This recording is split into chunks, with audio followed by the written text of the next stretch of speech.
Hello and welcome back to the Villa Filler podcast. I'm here as always with my good friend Dan Wiseman. Dan, Brentford nil, Aston Villa 1. I know a few weeks ago I said that the Chelsea win was the win to get our season back on track. This right here is that win. And dare I say, the most important 90 minutes of football domestically that we've played this season. This is the win that the Palace win shouldn't have been, right? Like this is Yeah. this is what we spoke about. Like it felt like a huge point in our season, particularly as this is the only Premier League game I think we play in March, unless I'm mistaken. Correct. I think this is the only league game this we play this month, and so it was crucial. And it just goes to show that to our point is that when you look at the league table, we're right back in it. We are right back in it. And okay, teams around us have got games in hand. You imagine Chelsea are going to pick up 3 points tomorrow, but so many of this kind of pack of being down to it's crazy, really. I go as far as Bournemouth in ninth, Fulham in 10th. Like this pack of like half the league that is chasing European football of some form. So many of those teams are going to have to play each other to the run-in. So there's plenty of opportunity for teams to take points of each other. We spoke in the last podcast about how our run-in until the end of the season now is basically just like a gauntlet of fixtures of teams that we're going to have to take points from to leapfrog teams to kind of get into the European race. It had to start here, really. And, Brentford are a very good team at home. And so to go there, it wasn't, an all-time Villa performance. It wasn't a classic. It's not one that in a few years we're going to sit back and watch the highlights for, but to kind of dig in like that and just grind out a result to keep a clean sheet, particularly around, all of the drama around the starting lineup was massive. Not mate. Absolutely, absolutely. I think it's fair to say that there's been a few meltdowns on Villa Twitter over the past few days in regards to Preston tickets, and then the last thing that Villa Twitter needed was come. What is it? It's an hour and 15 minutes before kickoff now, isn't it? We get it that extra 15 minutes early. Come to 1:45 was the fact that Robin Olsen is started in goal and Marco Asensio, Emiliano Martinez aren't even in the squad. Twitter just erupted, and I think long-time listeners of the pod will know. Do we think Robin Olsen's like the best goalkeeper in the world? Absolutely not.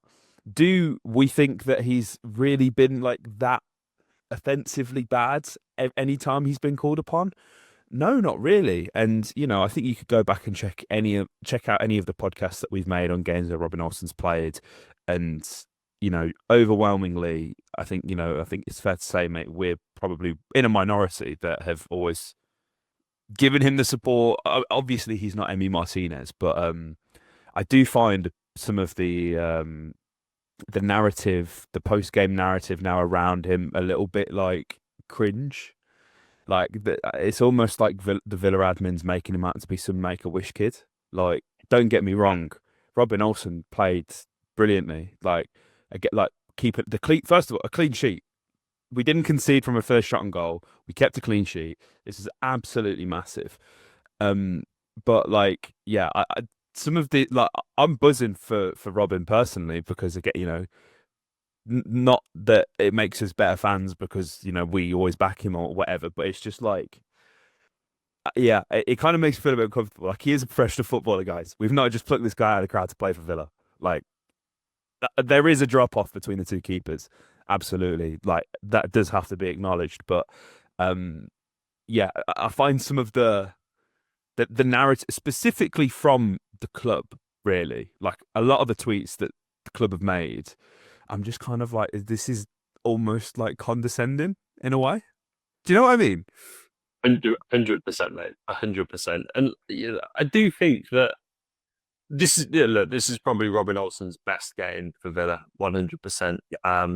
But we mentioned on the last podcast, mate, that this there's not many injury-prone goalkeepers in the world, if any. But Erin Martinez is probably one of the more, particularly with those. It feels like a few times in the season. I think we mentioned it's in the post Palace pod, mate, that you do see Emi Martinez, duck out of the second half with injury, and he does miss a few games, and so actually, not necessarily due to rotation, but due to injury. There's probably not too many goalkeepers that get more minutes than Robin Olsen, because this does seem to, for whatever reason, we don't seem to have had too much insight into what the injury is to Emi Martinez, but it does seem that Robin Olsen gets a fair few minutes, and I think throughout all the time that we've been doing this podcast, mate, and this goes right back to, I think, we started doing this podcast kind of proper regularly, like whilst we were in the championship. So, we go back as far as, Galini, Nyland, like all of the goalkeepers. Yeah, Kalinic, absolutely right, mate. We get promoted. There's Tom Heaton and Pepe Reina, and like all of these different keepers, none of whom really stack up to Emi Martinez. We've always been saying that the atmosphere that you build around a goalkeeper affects the goalkeeper. So, like, particularly when we're playing at home, and whenever Robin Olsen's in goal and the ball gets passed back to him, and this everyone gets a bit jittery, and there's a murmurings from the crowd, and then you can literally hear the audible sigh of relief, when he gets it clear, or when he drops across and manages to get hold of it in the end. And you build up this narrative around a goalkeeper, and it's just this like cocoon that engulfs him whenever he gets on the pitch. And this goes for any of the goalkeepers that we've had, really. And I think that's so much of the kind of reason why, apart from Emi Martinez, like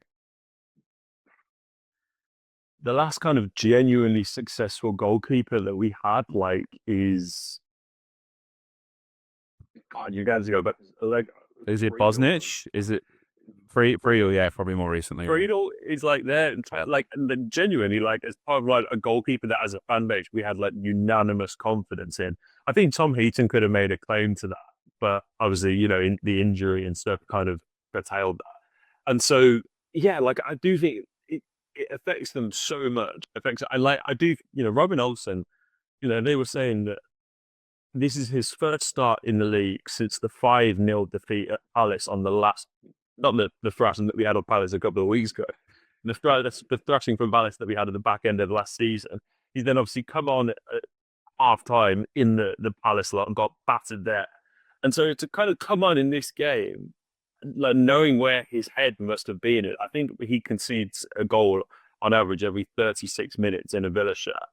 To kind of have the mental resilience to go into a game like Brentford away and like continue to play, continue to perform, just put it to one side and perform like that is like genuinely admirable. And you know what? Come May, when we talk about the heroes of this season, we're not going to mention Robin Olsen, obviously, but little moments like that are really cool, really cool. And I do think that, whilst the club is going about it in a way that, it's maybe a little bit like, oh my God, can you believe that this guy did this? Like, it's a bit much in that sense. We do need to certainly, as a fan base, make sure that the apology is as loud as the disrespect.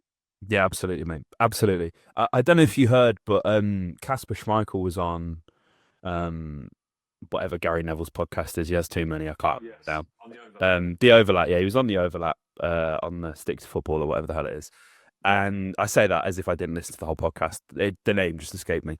And he was asked about Emi, and I thought that this was quite interesting actually, because it kind of like it almost it links directly with what you're saying in terms of confidence and aura and that, because like Casper pointed out, the places where Emi had been, he'd for the longest time been a nobody, and then it's like he's got his opportunity with Villa, like we've given him a platform, but then we didn't really see like the true evolution of Emi Martinez into his like Charizard final form until the antics with the Argentinian national team. And like a lot of supporters of fan bases outside of Villa like don't understand the sort of clamour and the adulation that we have for Emi, and why we do genuinely consider him the best goalkeeper in the world. But it's kind of a fake it till you make it scenario. And Emi, like Schmeichel literally said it himself. He said that he's kind of put on this cloak, this persona, and he now is he didn't say that he thought he was the best goalkeeper in the world, but like he's obviously up there. And I do find that really interesting because obviously, as you say, on the flip side of that, Robin Olsen gets jeered by his own fans every time he gets the ball. So it does go to show how important confidence is and like the role that it can play. I think, especially as you rightfully pointed out, mate, especially for a goalkeeper. But when you're talking about confidence and when you're talking about players that have, been thrown a lifeline maybe, and it's like last chance saloon, it maybe feels like Axel Disasi. Oh Oh, my goodness. This was a monster class. And so much so, Axel, I've got to put some GCSE French to use. Je t'aime, Axel Disasi. Tu es un homme magnifique. Beautiful. I love you. This guy. Très bon, très bon. It's like out of position, right? Playing out of position. A guy who, like, again, unanimously, like, people weren't like overwhelmingly excited about this deal. I think I fell somewhere in the middle. I didn't really know how to feel about this one. I was just delighted that we were signing a centre back. Mate, week after week, the guy's getting better and better. 5 clearances, 1 block shot, 2 interceptions, 3 tackles, only dribbled past once. Won 6 out of 10 of his ground duels. The guy was just absolutely magnificent. And when he's doing Ronaldo stepovers in the corner flag, oh my god, this guy, it gave me life. I loved it. I thought he was unbelievable. Unbelievable. And Mings as well. I'm happy to sit here and eat shit, guys. To address a couple of the comments because Dan kind of took the heat off me a little bit with the Mings thing, bringing it up last week, right? Saying, we were a bit hard. When Dan said we, he meant me. I was harsh on Mings after Bruges, and I'm happy. I'm happy to sit there and stand by what I said. It was very emotional. What I'd said was I don't see how anybody could trust Mings after he picks the ball up when it was in play, which again might be a little bit extreme. I don't think it's that far-fetched to say that. However, Tyrone, really big shift, put in a massive performance, make 6 clearances, blocked 1 shot, 3 interceptions, 1 tackle, won all 3 of his ground duels, won 3 or 4 of his aerial duels. He was immense. He was absolutely immense. And I'm more than happy to sit here and eat shit, guys. Just to make it clear. Like, there's not, like, to address the comments, I was harsh. I was also incredibly emotional. And that was like 3 days after the game as well. We recorded that podcast. That's how upset I still was. And yeah, Tyrone's been great. So again, I'm happy to sit here and eat shit, guys. I felt like I just had to address that because there was a few comments that were really irritating me. Because I think if the Villa Filler podcast is one thing, it's honest. Yes, sir. We say it as it is.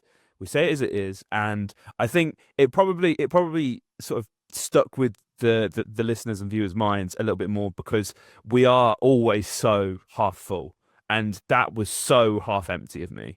That was again, and I stand by it at the time. Like I was upset. I didn't know how we could trust him. The trust is being rebuilt. I feel a lot better, and Tyrone looks better as well. He looks fitter. He looks more ready for action, which I think there's a few times in other games recently where there were alarm bells. But he's growing back into his role, and it's come at a really good time because obviously we've been really short of defenders. I thought JJ had a good game. I thought JJ had a good game. And do you know what? It seems mad saying this because I think, for a long time now, Tielemans has been probably our best player. Certainly, like, week by week basis, you know exactly what you're going to get. It just seems to keep getting better. And I don't think I don't know if you saw this, mate, but there was a tweet that went out a couple of days ago about Real Madrid scouts watching Tielemans. And it's like, it's not just us. It's not us that is, seeing, like, everybody's seeing just how good this guy is and just has a real knack for. He must have magnets in his feet, mate. Like, because the ball, there was the instance that led up to his shot when he has the ball. I think it's Janlet. Looks like he's won the ball. Yuri somehow managed to dance around him, get the ball, goes past Mbuemo, goes past Collins, gets a shot off. And it might seem so basic, but I was just watching it in total awe of how he managed to win the ball. I say win the ball back. It was almost as if he didn't lose possession of the ball at all. Yeah, Glide 15 yards and get a shot off and find space. And he's been really important throughout the whole season. And I have to like single him out because again, I thought this was a really, really solid effort from him, yet again. 100%. Well, 100%. Yeah, I do want to jump back to Axel. Let's do it. What a player. And, seems genuinely like really enjoying himself. Bro, the celebrations. The celebrations. And seems to have like really, I think kind of comes full circle, to be honest with you, man. Like how we, when you kind of create a home and a welcoming environment, and it brings us back to the point of goalkeepers, that actually, when there is just positive sentiment and good people and support and validation, that actually we seem to, and Tillemans fits this bill as well, I think, to a certain extent, like kind of this home from home that we're, if you're like Emery's club for lost souls, seems to be the kind of mantra in the, Asensio and Rashford and Disasi and, I know it wasn't Unai that's, signed him, but Emi Martinez, like the list goes on and on and on for these players that we kind of welcome in. And I think club, and again, on Robin Olsen, mate, the reaction that you see from the players tells you that this is clearly a very popular guy and someone that the players were all rooting for. They were so supportive of him at the final, which were pushing him towards the away fans. Aston Villa is a lot of things, but it does seem to be a genuinely good group of people. And with these guys that have been on this kind of whole journey right from the start at the core of it. And when the players that buy into that, it says a lot that I think Asensio has scored on far bigger stages than Club Brugge away in the round of 16 at the Champions League. He has played on far more glamorous stages than that, and that is saying something, by the way. This is a man that scored winners from Real Madrid, or scored goals in the final for Real Madrid. Yeah. And you could see his reaction, running over to the away fans. Like you can see how much it means to him, and so we do seem to be doing a very, very good job of that. And when you kind of get this collective buy-in, you do just bring the best out of people. Like that sort of Sassy, we kind of signed, and it was. Yeah, like I don't think people thought it was bad signing, but I think people were just kind of like, yeah, okay, plugs a gap. Yeah. It was just like, cool, on loan, good bit of business, do a job. 6, 7 out of 10, happy days.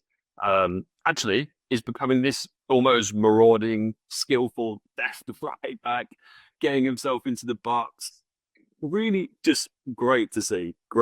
And like, as I say, this is a really, really important week. A really, really important week. I think so much of this hunt for European football is about mindset and mentality. This is our first win after a European fixture since September. There was a 3-1 win at home to Wolves. That kind of bookended a week in the Champions League. It's the first time we were able to get 3 points in the league after a European fixture since then. And I just think it's massive. It really, really is. And it's so often these new guys are coming to the squad that are injecting a little bit of positivity, a little bit of energy, giving us some rotation options when we don't have a lot, have just given us so much. And even if, Marcus Rashford still awaiting that goal, I still think just having him come on half an hour, 40 minutes to go, give some of the guys a rest, provide a different threat. I think my heart does go out to Daniel Marlin. I really just, I want to see him. I can't shake the feeling that he's slightly hard done by. But again, like rotation options are coming in. It's a chance to rest players and players that, we weren't really expecting too much from are stepping up. And if there's anything that's going to get us over the line in May and see us returns in the top stage of European football next season, it's probably going to be that. It's probably just players stepping up in moments, maybe players that you didn't expect much from. It's just going to be huge. Yeah, no, absolutely. And the thing is as well, like, as you say, such a quick short turnaround time after Club Brugge. Dean, Tyrone, Esri, Yuri, and Morgan all played 90 minutes in Belgium, and they've all gone on again and played 90 minutes here. Morgs came off a bit earlier, but like Disassi is another one. He played. Bailey played. JJ came off the bench. Ollie played. McGinn played. Like it's obscene. It is genuinely like I know like so much is made of like how much players earn and there's no excuse for being tired. The human body is only capable of doing so much, guys. Like there's no amount of money that like like don't get me wrong, these guys are more than happy with what they're earning and they're not miserable at all. But I can guarantee, right? I can absolutely these guys would have got back into bed at about what probably gone midnight on Wednesday, but early hours of the morning, Wednesday morning, when they've got back, finally, they've got back into bed. They've woken the partners up, because they're absolutely buzzing, and they're up again, and they've got to be in training for half 10 to go and do the cool down. They're not training, but they've got to do the recovery, and then it's fucking straight back in with today. Training for today, like no time off. There's no time for time off. And again, I do think that this is like something that people always overlook because of the money, because they're doing everything that we'd give an arm and a leg to do. It's fucking hard. It's really hard for these guys up here, and I think it does help that you've got your Rashfords, you've got your Asensios. Obviously we've got plenty of model pros in the side already when you look at Tillerman's, McGinn, but you've got guys who've been there, done it, appreciate how hard it is, and are coming in, and there's absolutely no bitching and moaning either. Which is absolutely well, unless you believe the alleged McGinn versus Asensio rumor that was spiraling around online the other day. But I think it's safe to say that that is a load of crap. But yeah, just a big shout out to these guys mentally, to go and do what they did. Like, so to your point, when you're in the trenches with someone like Asensio with a Rashford, I think that must have such a huge effect too. But when it's like, hey, if he's here doing this with us, I've got no excuse. Mate, absolutely. They're driving standards, and it's not like I think this is there's always this sort of debate when it comes to like modern day captains, and we even had this sort of internal debate at the time as a fan base when Grealish was a captain, because everyone was saying he's no captain material, he's doing this, he's doing that, blah blah blah, he's too young, he's this. He leads by example on the pitch, and that's why he's the captain. He's the best player, therefore setting the example between the white lines in the green rectangle. Therefore, he is the captain. He's leading by example.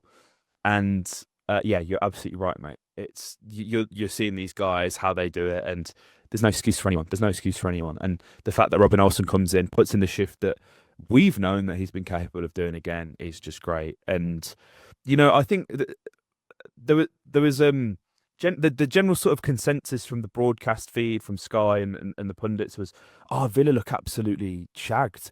I really disagreed.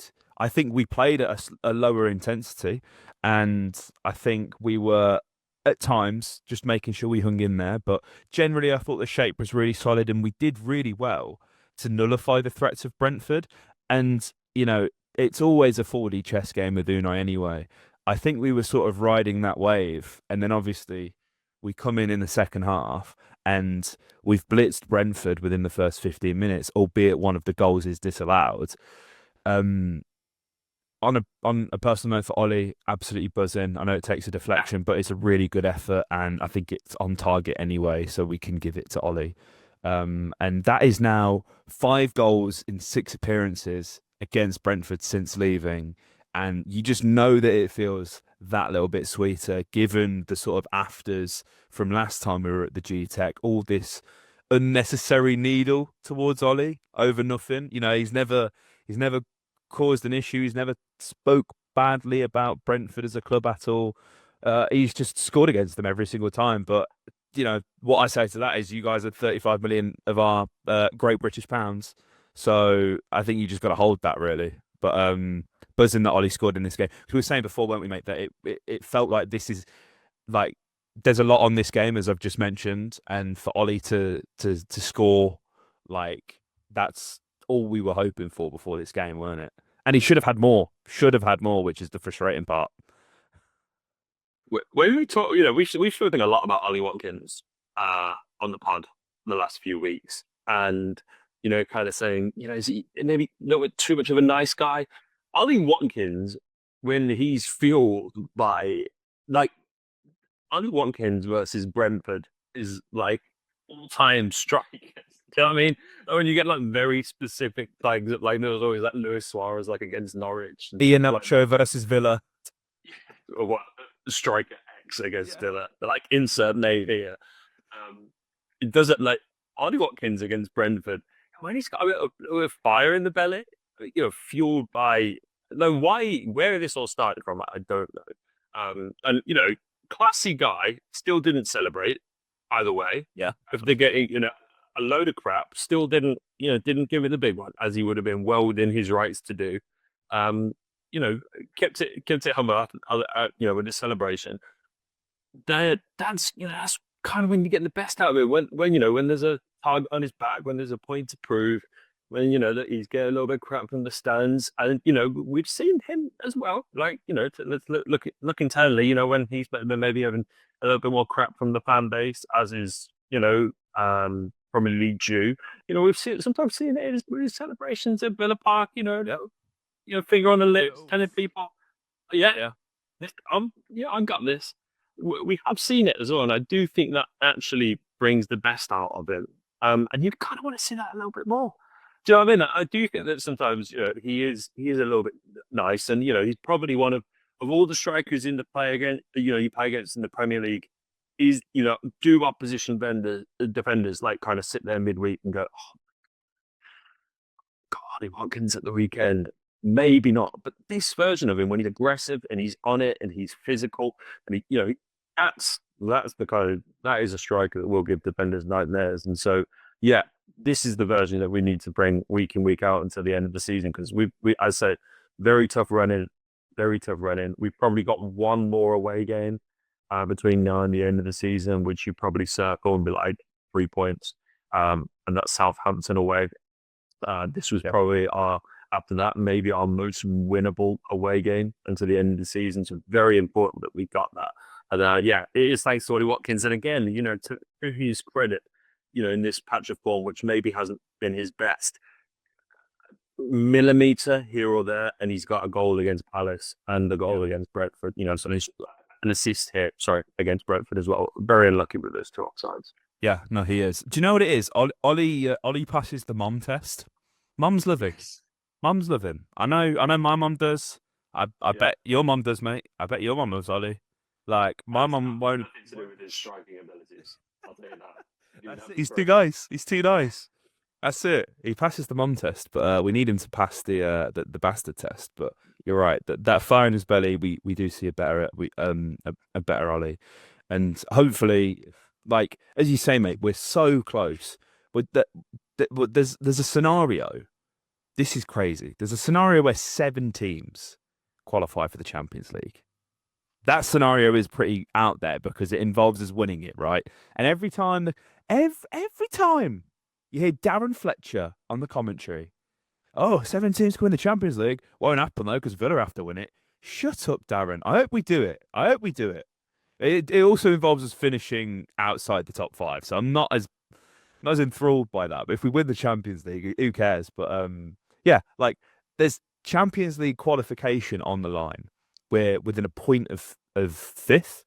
As you say, mate, there's teams with games in hand, City, all that. Like we've still got to go to the Etihad. Give me that game next week. Give me the game. Like I'm a believer, mate. I'm a believer. To quote a famous goalkeeper, I'm a believer, mate. Like give me that game now. 3 points at the Etihad. Yes, please. It's been too bloody long since we've done that.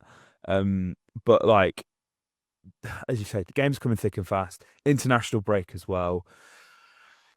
Like we're gonna like come the end of the break, knock on wood, as long as everything goes well with the internationals. You know, we're gonna have a lot of people go away. We should pretty much be returning with almost a fully fit squad. Yeah, I think they're off to Dubai as well, aren't they?